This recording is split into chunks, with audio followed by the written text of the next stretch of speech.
এটা শালিনী ম্যাডামের চিনি ছাড়া দুধ ছাড়া ব্ল্যাক কফি। এটা মৈনাক স্যারের চিনি দুধ বেশি দিয়ে দুধ চা। আর এইটা অতসী ম্যাডামের ব্ল্যাক কফি। আর এটা রানী ম্যাডামের চিনি ছাড়া দুধ ছাড়া একটা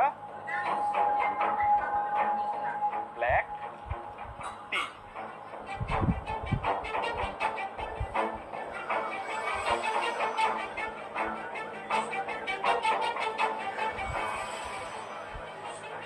ব্যাস সব রেডি। আগুন আগুন, ওইদিকে আগুন লেগেছে। আগুন আগুন লেগেছে কোথায়?